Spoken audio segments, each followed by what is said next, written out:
Hello everyone, welcome to my channel. We are solving ICSE semester 1 examination specimen question paper physics. पिछली दो video में मैंने आपको इसके 30 क्वेश्चन तक सॉल्व करके दिखाए थे. अब आगे बढ़ेंगे और नेक्स्ट 10 क्वेश्चन मैं इस वीडियो में आपको सॉल्व करके दिखाऊंगा. ओके, सो 30 क्वेश्चन में 31st क्वेश्चन में हम बढ़ते हैं. तो हमारा 31st क्वेश्चन है, what is the locus of an electron projected perpendicular to a uniform magnetic field. Okay, तो देखो क्या क्वेश्चन में क्या पूछा है. एक इलेक्ट्रॉन है, उसको हमने कैसे प्रोजेक्ट किया. एक मैग्नेटिक फील्ड है सपोज इस तरह से towards the inside the paper. Okay, और इलेक्ट्रॉन कैसे प्रोजेक्ट किया, परपेंडिकुलर टू दिस फील्ड, इस फील्ड के परपेंडिकुलर हमने प्रोजेक्ट किया है. ओके, तो उसका लोकस क्या होगा, मतलब किस डायरेक्शन में किस क्या पाथ ये फॉलो करेगा. ठीक है, तो आपको पता है एक इलेक्ट्रॉन है, तो इस पर जो फोर्स लगेगा, कितना फोर्स लगेगा, F is equal to Q V B cross B ना, वी क्रॉस बी, जिसमें वी वेलोसिटी ऑफ इलेक्ट्रॉन है, बी मैग्नेटिक फील्ड है. ठीक है, और क्योंकि इलेक्ट्रॉन का चार्ज नेगेटिव है तो माइनस क्यू आ जाएगा या माइनस ही आ जाएगा. ओके, तो जो वी क्रॉस बी अगर निकालोगे, आप क्रॉस प्रोडक्ट करोगे तो वेलोसिटी देखो इस डायरेक्शन में और मैग्नेटिक फील्ड का इनसाइड, तो अपनी फिंगर को इस डायरेक्शन में कर्ल करोगे वी से बी की तरफ, है ना. तो कर्ल करोगे तो थंब की डायरेक्शन आपको क्या दे देगी, मैग्नेटिक फील्ड की डायरेक्शन दे देगी. ओके, और लेकिन जो नेगेटिव चार्ज है इसलिए माइनस आएगा, इसलिए जो डायरेक्शन आएगी नीचे की तरफ आएगी. ठीक है, और ये जो फोर्स है ये वेलोसिटी की डायरेक्शन परपेंडिकुलर है. ठीक है, तो इसी वजह से क्या होता है, it will make it move in a circle. Okay, हर एक पॉइंट पे जो फोर्स लगेगा, हर एक पॉइंट पे वेलोसिटी के परपेंडिकुलर लगेगा और it will make a move in a circular path. Okay, as a centripetal force act करेगा, it will move in a circular path. तो लोकस ऑफ पॉइंट क्या हो जाएगा, locus of an electron that will be a circle. ये आपको पता है, straight forward भी आप बता सकते थे, इसको मैंने थोड़ा एक्सप्लेन भी कर दिया. Okay, now next question, 32nd question, which of the following is the right expression to define the magnetic field B. Magnetic field को डिफाइन करने के सब राइट एक्सप्रेशन कौन सा है. तो एक बार ऑप्शन देख लेते हैं. F is equal to Q V cross B, ये एक्सप्रेशन किसका है, force acting on a charge particle moving with V velocity in a uniform magnetic field, ये उस फोर्स का एक्सप्रेशन है. सेकेंड एक्सप्रेशन है force acting on a V, F is equal to V B I cross L. ठीक है, तो ये किसका एक्सप्रेशन है, अ करेंट कैरिंग रॉड, ठीक है, of length L place in a uniform magnetic field. Okay, तो उस पर जो लगने वाला फोर्स है उसका एक्सप्रेशन है. तीसरा expression F upon L is equal to mu naught two pi I square upon A. तो दो करंट कैरिंग वायर है, ठीक है, दो करंट कैरिंग वायर, तो उस पर लगने वाला जो फोर्स है, फोर्स पर यूनिट लेंथ, उसका एक्सप्रेशन है. और चौथा B is equal to mu naught N I, तो ये सोलेनॉइड का एक्सप्रेशन है. सोलेनॉइड के इनसाइड मैग्नेटिक फील्ड कितनी है. तो हम किससे डिफाइन करते हैं मैग्नेटिक फील्ड को, तो पहले एक्सप्रेशन से हम डिफाइन करते हैं मैग्नेटिक फील्ड को. ठीक है, इसको तो पहले इसका आंसर फर्स्ट आ जाएगा. ओके, और मैंने अभी आपको बताया था इसका मतलब भी क्या है. ओके सर, कैसे डिफाइन कर सकते हैं, तो बी क्या आ जाएगा, यहाँ से करेंगे F is equal to Q V B sine theta, या थीटा को हम 90 ले लेंगे. अगर एक चार्ज पार्टिकल 1 कूलम का चार्ज पार्टिकल 1 मीटर पर सेकंड की स्पीड से मूव करता है, ये बी नहीं आएगा, सॉरी बी आ गया. ठीक है, 1 मीटर पर सेकंड की स्पीड से मूव करता है एक चार्ज पार्टिकल, 1 मीटर पर सेकंड की स्पीड से मूव करता है, 1 कूलम चार्ज पार्टिकल 1 मीटर पर सेकंड की स्पीड से मूव करता है perpendicular to the magnetic field. तो अगर उस पर लगने वाला फोर्स कितना है, उस पर लगने वाला फोर्स 1 न्यूटन है, उस पर लगने वाला फोर्स अगर 1 न्यूटन है, तो हम कहेंगे कि मैग्नेटिक फील्ड कितनी है, तो हम कहेंगे कि मैग्नेटिक फील्ड 1 टेस्ला है. ठीक है, तो यहाँ से 1 टेस्ला भी डिफाइन हो जाएगा, ऐसा यूनिट भी आ जाएगी, यहाँ से डिफाइन हो जाएगी. ओके, तो मैग्नेटिक फील्ड हम इस तरह से निकालेंगे, force acting on a charge particle with q charge v velocity and making an angle theta, the angle between the velocity and the direction of velocity and magnetic field is theta. Okay, I hope ये बात समझ में आई होगी. ठीक है, इसके बाद next question में बढ़ेंगे. क्वेश्चन नंबर 33 देखेंगे, what is the SI base unit of permeability. Permeability की एसआई यूनिट क्या है, तो पहले तो डायरेक्टली देख लेते हैं, न्यूटन पर एम्पियर स्क्वायर होती है. ओके, और न्यूटन को हम पता है मास इनटू एक्सेलरेशन, तो केजी मीटर पर सेकंड स्क्वायर पर एम्पियर स्क्वायर. ठीक है, तो ऑप्शन नंबर ए इसका करेक्ट आंसर हो जाएगा. इसको और डिटेल में समझ सकते हैं, ठीक है। बी की ऐसा यूनिट टेस्ला है और बी की ऐसा यूनिट हम यहाँ से भी निकल, जो हमने भी फॉर्मूला डिस्कस किया था इस वाले फॉर्मूले से, बी क्या आ जाएगा F upon Q V B sine theta. Okay, तो देखो एफ की यूनिट न्यूटन है, ओके, एफ न्यूटन है, क्यू की यूनिट क्या है कूलम, ओके। कूलम को क्या लिख सकता हूँ मैं, कूलम को एम्पियर इनटू सेकंड लिख सकता हूँ, क्योंकि करंट क्या होता है चार्ज अपॉन टाइम, चार्ज हो जाएगा इनटू टाइम। वी मीटर पर सेकंड है और बी तो यहाँ चला गया, ठीक है, साइन थीटा की यूनिट नहीं होगी तो ये आ गया कितना न्यूटन पर एम्पियर पर मीटर, ठीक है। बी की यूनिट आ गई न्यूटन पर एम्पियर पर मीटर, ठीक है, एक यूनिट आ गई ये बी की, ओके। अब देखो इसमें फिर बायोट सेवर्ट लॉ से भी देख सकते हैं, B equal to mu naught upon 4 pi I D L sine theta upon R square, ठीक है। यहाँ से देखो म्यू नॉट की यूनिट यहाँ से क्या आ जाएगी, बी की यूनिट अभी हमने निकाली न्यूटन पर एम्पियर पर मीटर, ओके। और यहाँ से आर स्क्वायर, जो आर स्क्वायर हो जाएगा वो मीटर स्क्वायर हो जाएगा, इधर चले जाएगा, ओके। और उसके बाद करंट की कितनी है एम्पेयर है ना, और डी एल की अगेन मीटर है, तो एक एम से ये कैंसिल हुआ, एक एम, ठीक है। तो आप देख सकते हो कितना आ रहा है न्यूटन एम्पियर, एक इसको ऊपर ले जा सकते हो तो पर एम्पियर स्क्वायर, और ये मीटर से एक मीटर कैंसिल हो जाएगा, तो ये देखो यहाँ से आ गई किसकी यूनिट इसकी। और न्यूटन को मैंने अभी बताया आपको केजी मीटर पर सेकंड स्क्वायर लिख सकते हैं, तो ऑप्शन नंबर ए इसका करेक्ट आंसर हो जाएगा, ठीक है। नेक्स्ट क्वेश्चन बढ़ेंगे, question 34, the loss of power in a transformer can be reduce by, transformer में जो लॉस होता है उसको कैसे रिड्यूस कर सकते हैं, तो ऑप्शन देखते हैं, increasing the number of turns in primary coil, तो आपको पता है प्राइमरी कॉइल में वाइंडिंग फिर सेकेंडरी कॉइल है ना, तो इसे इलेक्ट्रोमैग्नेटिक इंडक्शन से हम क्या करते हैं इसमें voltage up down step up step down करते हैं, ठीक है। तो अगर मैं number of turns in primary increase कर दूंगा, क्या से लॉस बेसिकली क्यों हो रहा है, ये जो लॉस हो रहा है ये क्यों हो रहा है, तो बेसिकली जो कोर है ना, जो हमने कोर यूज़ किया लैमिनेट कॉइल यूज़ किया है, कोर यूज़ किया है, अभी उसको ही देखेंगे आंसर वही है, ठीक है। तो अगर कोर यूज़ करते हैं जिसमें हम क्या करेंगे इसको जो हमारा वायर से रैप करेंगे, तो उस पर एडी करंट जनरेट हो रहा है, ठीक है, एडी करंट जनरेट से हीट प्रोड्यूस हो रहा है, तो एक फैक्टर वो है, ठीक है। तो अगर मैं यहाँ पे कोर इंक्रीज़ कर देता हूँ, इसके नंबर ऑफ टर्न इंक्रीज़ कर देता हूँ, क्या उससे जो हीट जनरेट हो जाना वो कम हो जाएगा, तो ऐसा नहीं होगा, है ना। तो ऑप्शन नंबर ए तो इसका आंसर नहीं हो सकता। Using core solid core made of steel, तो ये बिल्कुल ऐसा करने से तो एडी करेंट और बढ़ रहे हैं, है ना। एडी करेंट कोर यूज़ करेंगे तो एडी करंट को ज़्यादा एरिया मिलेगा और ज़्यादा करंट प्रोड्यूस होगा तो हीट भी ज़्यादा जनरेट होगी, okay. Increasing AC voltage apply to primary, AC voltage apply करने तो क्या हो जाएगा हीट और जनरेट होगी, okay.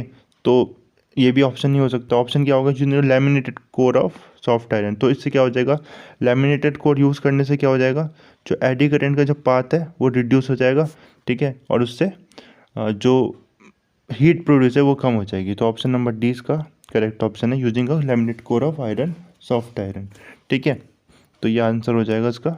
Now next question, question 35, which is the most harmful radiation entering the atmosphere of from earth outer space, option से देखते हैं कौन सी हार्मफुल है, X rays, visible rays, gamma rays, radio waves, ठीक है। तो गामा और एक्स में आपको पता है gamma rays are the most harmful radiation, okay, so gamma rays radiation का आंसर हो जाएगा, ठीक है।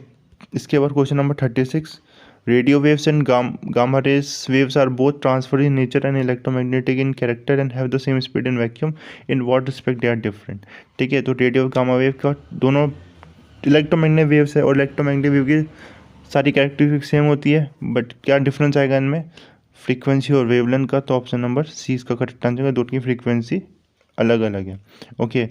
पूरी इलेक्ट्रोमैग्नेटिक स्पेक्ट्रम में रेडियो वेव की जो फ्रीक्वेंसी वो सबसे कम है, वेवलेंथ सबसे ज़्यादा है, जबकि गामा की सबसे ज़्यादा फ्रीक्वेंसी है लेकिन सबसे कम वेवलेंथ है, okay. Question 37, which of the following group belong to only to the electromagnetic spectrum, कौन सा ग्रुप इलेक्ट्रोमैग्नेटिक स्पेक्ट्रम को बिलोंग करता है, अल्फा पार्टिकल वाला तो बिल्कुल नहीं होगा, अल्फा पार्टिकल क्या है बेसिकली हीलियम न्यूक्लियर है बेसिकली, है ना, जब रेडियो एक्टिविटी में रिलीज होगा, okay. Ultrasonic rays, radio waves and infrared rays, तो अल्ट्रासोनिक तो क्या हुआ जब sound sound speed of sound से भी ज़्यादा तेज होगा, ठीक है, तो अल्ट्रासोनिक रेज होगा, ठीक है। जब स्पीड ऑफ कोई किसी ऑब्जेक्ट की स्पीड ऑब्जेक्ट की स्पीड साउंड की स्पीड से भी ज़्यादा तेज होती है, या किसी रेस की स्पीड साउंड की स्पीड तेज होती है, अल्ट्रासोनिक रेस बोलते हैं उन्हें। ओके, तो ये ऑप्शन भी नहीं हो सकता। Gamma rays, cathode rays, X rays, ठीक है। कैथोड रेस बेसिकली क्या है, फास्ट मूविंग इलेक्ट्रॉन्स है, तो ये भी नहीं हो सकता है ना। लेकिन इलेक्ट्रोमैग्नेटिक वेव्स सारी क्या हो गया, X rays, radio waves, infrared, तो डी ऑप्शन का करेक्ट आंसर हो जाएगा, ठीक है। Now 38 question, which electromagnetic radiation है wavelength greater than that of X rays and that of visible rays, smaller than that of visible rays. तो कौन सा ऑप्शन होगा, तो देख आपको ये याद रखना है, याद भी होगा आपको। Red, rich man in Venice uses extra gold, ये एक्रोनिम आप याद रख सकते हो, इससे आपको ऑर्डर याद रहेगा। तो देखो, रेड रिच मैन मतलब यहाँ से आ जाएगा radio, micro, infra, visible, ultraviolet, axis, gamma, ठीक है। तो यहाँ पर देखो हमें किसके बीच में पूछा है, एक्स रे से ग्रेटर हो वेवलेंथ, देखो वेवलेंथ यहाँ इंक्रीज करिए ना रेडियो की तरफ, तो एक्स रे से ग्रेटर हो लेकिन विजिबल से कम हो, तो ऐसे इनके बीच में कौन सा आ रहा है, अल्ट्रावायलेट आ रही, तो अल्ट्रावायलेट रेस का आंसर हो जाएगा। नेक्स्ट 39 क्वेश्चन में बढ़ेंगे। अब parallel plate capacitor of area A 600 centimeter square and plate separation D is equal to 2 millimeter is connected to a DC source of 200 volt. What is the magnitude of the uniform electric field between the plates? ठीक है, तो हमने क्या किया है, एक capacitor को जिसका प्लेट एरिया इतना है और सेपरेशन इतना है, उसको हमने एक बैटरी से कनेक्ट किया 200 वोल्ट की बैटरी से, ठीक है। तो हमें पता करना है इलेक्ट्रिक फील्ड का मैग्नीट्यूड कितना होगा, ठीक है। तो देखो आपको पता है E is equal to V upon D, ठीक है। तो यहाँ से V क्या आ जाएगा, हमें इलेक्ट्रिक फील्ड फाइंड आउट करनी है, तो V कितना 200 है और D कितना सेपरेशन 2 मिलीमीटर है, मतलब 2 × 10⁻³ ठीक है। तो दिस इज 100 और 100 into 10⁻² × 10⁻³ that will B 10⁵ volt पर मीटर, ठीक है। तो 10⁵ वोल्ट मीटर या फिर 1.0 × 10⁵ वोल्ट पर मीटर, ये ऑप्शन का करेक्ट हो जाएगा। What is the charge density sigma of or on any of the two plates? Okay, sigma दोनों में कितना होगा, तो आपको पता है सिग्मा की वैल्यू क्या होती है, चार्ज पर यूनिट एरिया, ठीक है, ये हो जाएगा। या फिर यहाँ से इलेक्ट्रिक फील्ड कितनी होती है between two plates of a capacitor, that is sigma upon epsilon not, ठीक है। बेसिकली हमने इनफाइनाइट शीट ऑफ चार्ज में कितना इलेक्ट्रिक फील्ड होती है, उनके बीच में ये होती है सिग्मा वन एप्सिलॉन नॉट, ठीक है।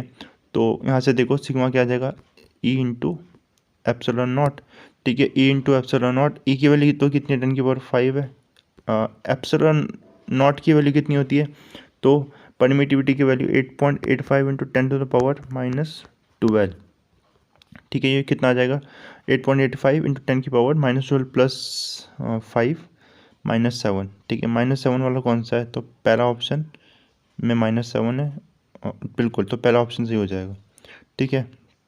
ओके, नाउ नेक्स्ट बढ़ेंगे, क्वेश्चन 40 देखेंगे। A torch bulb rated as 4.5 watt 1.5 volt is connected as shown in figure, what should be the EMF of the cell required to make this bulb glow at full intensity. तो अगर ये full intense glow करे तो 1.5 volt apply करनी पड़ेगी इसमें, ठीक है। उतने वोल्टेज में कितना करंट आएगा, तो वो होता है P is equal to V into I. Okay, यहाँ से करंट कितना हो जाएगा, current will be 4.5 on 1.5, this will be how much 3, तो इससे 3 एम्पियर करंट फ्लो होना चाहिए, ठीक है। 3 एम्पियर 1.5 वोल्ट जब अप्लाई करें तो 3 एम्पियर करंट फ्लो करेगा यहाँ से। ओके, नाउ इसके बाद अगर 1.5 वोल्ट इसके अक्रॉस है तो इसके अक्रॉस भी कितना होगा, 1.5 वोल्ट होगा, और इसके अक्रॉस भी जो वोल्टेज होगी यहाँ पर पोटेंशियल डिफरेंस होगा, ठीक है, वो भी 1.5 वोल्ट की। पहले सबसे पहले यहाँ देखते हैं 1.5 वोल्ट, अगर यहाँ 1.5 वोल्ट है तो करंट बताओ कितना होगा इसके अक्रॉस, रेजिस्टेंस है 1 ओम और 1.5 वोल्ट करंट है, तो जो वोल्टेज है ना ये, तो यहाँ से जो करंट आ जाएगा वो कितना आ जाएगा 1.511, दैट इज़ 1.5 एम्पियर, ठीक है। तो बात समझ में हमें, यहाँ पर 3 एम्पियर करंट फ्लो कर रहा है, यहाँ पर 1.5 एम्पियर करंट फ्लो कर रहा है। तो देखो कितना करंट यहाँ से इस वाले जो ब्रांच है, ठीक है, इस वाली जो ब्रांच है वो इतना करंट फ्लो कर रहा होगा। तो देखो लूप रूल लगा सकते, सॉरी जंक्शन रूल लगा सकते हैं। इस जंक्शन में जो करंट होगा वो जितना करंट यहाँ से एंटर कर रहा है उतना लीव कर रहा है। कितना लीव कर रहा है? 3 + 1.5। तो यहाँ पर इस वाले ब्रांच में कितना करंट फ्लो कर रहा होगा? तो 4.5 एम्पियर करंट फ्लो कर रहा होगा इस ब्रांच से। ठीक है, अब आपको बताइए क्या होता है, = V + IR। ठीक है, V की वैल्यू जितना वोल्ट, V की वैल्यू कितनी होगी? जितना यहाँ पर पोटेंशियल डिफरेंस है 1.5। ठीक है, I कितना है? I की वैल्यू हमने अभी निकाली, कितनी I की वैल्यू है? ये पहली बात तो V 1.5 है, I की वैल्यू अभी निकाली 4.5।